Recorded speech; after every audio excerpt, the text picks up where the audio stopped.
salasan kalaban telo ingkana hurron lamun bedepa sera zaujuha hurron bani kemertika atau tolaqaini atau dua telakan ingkana abdan lamun bedepa sera zaujuha abdan bani kebudak qabla dukhul sebelum dukhul ijma atau ba'dahu atau marina ijma lam tahilla lahu illa ba'da wujudi khamsi syara'ita, maka tak halal basara sebini lahu ke zaud illa ba'da wujudi khamsi syara'ita, kecuali samarina berada lima banyak-banyak syarat. Nah, jika seandainya sang suami itu sudah mentelak istrinya dengan telak 3, baik itu berurutan artinya terus menerus ataupun tak terus menerus, seperti di awal itu telak 1, kemudian nanti ketika menyesal balik lagi, telak lagi, menyesal balik lagi, telak lagi, kayak gitu. Yang penting itu ukurannya atau batasannya telak 3 ya. Kalau budak kan nggak sampai telak 3, cukup telak 2 itu sudah jadi telak bain. Kalau budak tolako ini ingkan abdan. Kalau sudah jadi telak 3 atau telak bain, baik itu belum didukhul atau setelah didukhul, setelah dijima, maka wanita tersebut atau istrinya tersebut nggak bisa halal bagi suaminya kecuali terpenuhi 5 syarat. Kecuali setelah terpenuhi 5 syarat. Kalau salah satu daripada 5 syarat ini tidak terpenuhi, maka tetap nggak bisa halal istrinya itu, walaupun dia pengen rujuk lagi nggak bisa halal, harus memenuhi 5 syarat ini. Apa saja yang 5? Yang pertama ahaduha tining pertama inqidha'u iddatiha minhu, pani katotok kaidana sebini minhu dari telah keselake ail mutalliki itu seorang senelak. Yang pertama itu syaratnya harus selesai iddah sampai, kalau 4 bulan ya selesai 4 bulan lah gitu kan, kalau 3 bulan selesai 3 bulan lah, itulah. Jadi pertama itu harus selesai iddahnya. Wasani bantining sama 2 tazwijuha bi ghairihi tazwijan sahihan, panika aka bin sebini bi ghairihi kalau ben orang lain, tazwijan sahihan kalau ben kabin sesa. Yang kedua, istri tersebut atau wanita tersebut setelah iddah kawin sama laki-laki lain yang sah, kawinnya sah ya. Kawinnya yang gak sah itu seperti apa? Kawin yang gak sah itu kawin saya dikompromikan, itu gak sah. Istilahnya ini muhalil namanya ya. Untuk kawin dengan laki-laki lain ini muhalil namanya. Cuman gak boleh ada sekongkol. Kalau sekongkol gak sah. Kalau bahasa hadis, kalau kata Nabi sih bahasanya aisul musta'ar. Aisul musta'ar, dia itu orang yang mau digituin itu kayak kambing yang dipinjamkan, itu bahasanya. Pengincam gangkui penyakit, nah gitu kan. Biasanya kalau orang itu punya sapi atau kambing di rumahnya perempuan ataupun cewek, nah mau dikawini tapi dia nggak punya pejantannya, maka dia pinjam ke tetangga gitu kan. Nah seakan-akan kayak gitulah. Hinaan daripada Nabi ya bagi orang kayak gitu, gak boleh. Jadi sekongkol gak boleh. Contoh seumpamanya si A sudah mentelak istrinya nih, telaknya telak 3, sekarang dia pengen rujuk lagi. Nah kata kitab, kata hukum syariat, tidak boleh dia kembali lagi kecuali terpenuhi 5 syarat. Yang pertama, iddahnya sudah selesai. Oke, iddahnya sudah selesai nih.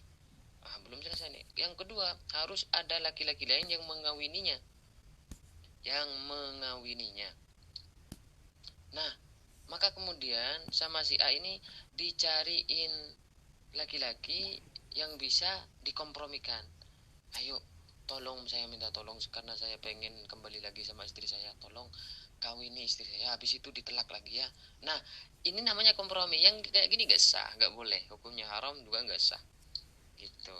Jadi yang syarat yang kedua tazwijan sahihan. Kemudian yang ketiga wasali subentini sing nomor telo dukhuluhu panika ajimaan orang laki ail wair biha tegese orang laki lain biha da kamar'ah wa isobatuha ban merenah wa isobatuha ban amrena mar'ah, artinya perempuan itu betul-betul dijima gitulah, betul-betul disentuh dan seterusnya.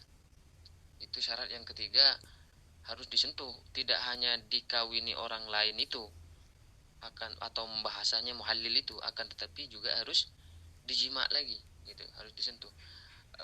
Di sini diperinci ya, bi ayyuli jahashafatahu, dengan kalaban kotum memasok pasir orang hasyafatahu deke ke tengah orang au kodroha atau beokor neketeng min maktuiha dari si ketok ke tengah bikubulil mar'ah deka parjiin ring bini la biduburiha pun tenang dubur ring bini.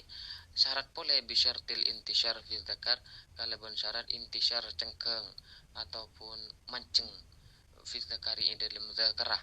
Wala wa kaunil muliji ben badan orang yang memasok mimman pani kesetengah dari orang yumkinu jima'uhu si amumkinaki pon apa jiman orang latiflan pun tenang kini.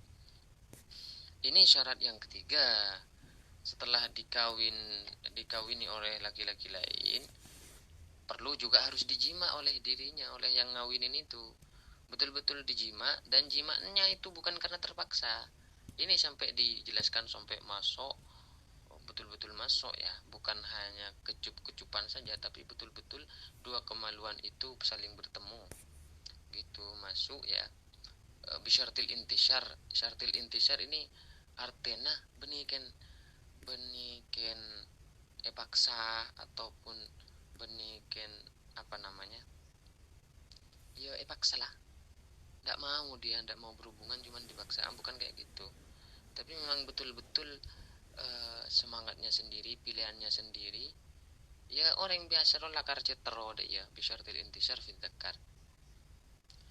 Kenapa kok sampai segitunya? Ya karena memang ini peringatan bagi orang yang telak, bahwasanya telak itu harus betul-betul dijaga. Abghadul halal indallah at-talaq kan deh ya nang hadisnya. Paling yang sesuatu yang paling tidak disukai Allah itu adalah telak. Sesuatu yang halal yang paling tidak disukai Allah itu adalah telak, gitu loh. Makanya kemudian syariat itu memberikan sampai 3 telak, tidak hanya 1 sampai 3, karena takut kemudian nanti menyesal, habis telak itu menyesal.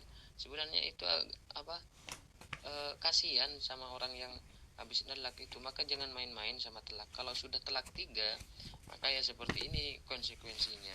Untuk ingin kembali lagi walaupun menyesal, dia tidak boleh serta merta dia langsung kembali pada istrinya. Hal ini berlandaskan hadis Nabi ya, karena kata Nabi itu ketika kan dulu juga ada ya di masa Nabi, kemudian minta petunjuk sama Nabi, ya kata Nabi sama perempuan itu, kamu itu harus ada orang yang mengawinimu dulu. Oke, bener orang setero ke kakek, telepon Gusti Nabi, kering bini ini, baru dekikap kakek kabin. Ting mereka kabin, dek kakek usaha jima ban selake. Ting mereka jima ban selake, baru kemudian selake dia nelak kakek. Dan itu bukan karena paksaan semuanya, bukan karena paksaan, tidak paksaan. Kemudian baru kamu setelah iddah mari telak dari laki sebelum, baru kakek jadi oleh apolong boleh ben laki pertama. Kalau bahasa hadisnya itu hatta tadzuki usailatah wa tadzuqu usailatak. Ada iya bahasa enggak dia bahasa anak Gusti Nabi. Kakek ya usah sampai mencicipi madunya suami yang kedua, dan suamimu yang kedua ini harus juga bisa udah merasakan mencicipi madumu. Ya matu naring bini ya jiyil lah waku ande maksudnya. Jadi itu syaratnya ya. Kemudian warabi'u bainunatuha minhu il ghair. Si nomor 4 adalah telaknya atau telak bainnya ring bini minhu dari orang laki. Nomor 2 il ghair terse orang laki lain. Harus ditelak juga. Wal khamis bentini nomor 5 inqida'u iddatiha minhu totok ka iddah nasibini minhu dari ghair. Harus selesai iddah sebagaimana yang tadi saya jelaskan ya. Itu ya. Artinya berat. Jadi kalau sudah telak 3 untuk kembali lagi itu berat. Berat sekali. Walaupun dia menyesal, sangat menyesal saya ketika sekarang saya sadar bahwa saya nggak bisa hidup tanpanya, saya betul-betul membutuhkannya, saya betul-betul mencintainya, dan sudah tak bisa kalau sudah telak 3. Tidak bisa, harus terpenuhi 5 syarat ini, dan 5 syarat ini nggak boleh direncanakan, nggak boleh ada sekongkol. Memang itu pilihannya sendiri. Ketika ada seseorang laki-laki ingin menikahinya, itu pilihan sendiri. Nanti ingin mentelaknya, pilihan, semuanya pilihan sendiri, baru boleh. Kalau ada sekongkol, nggak boleh, hukumnya haram sebagaimana tadi yang saya sebutkan bahasanya Nabi Aisyul Musta'ar. Kira-kira demikian ya, kurang lebihnya mohon maaf. Wallahu taala alam bisawab.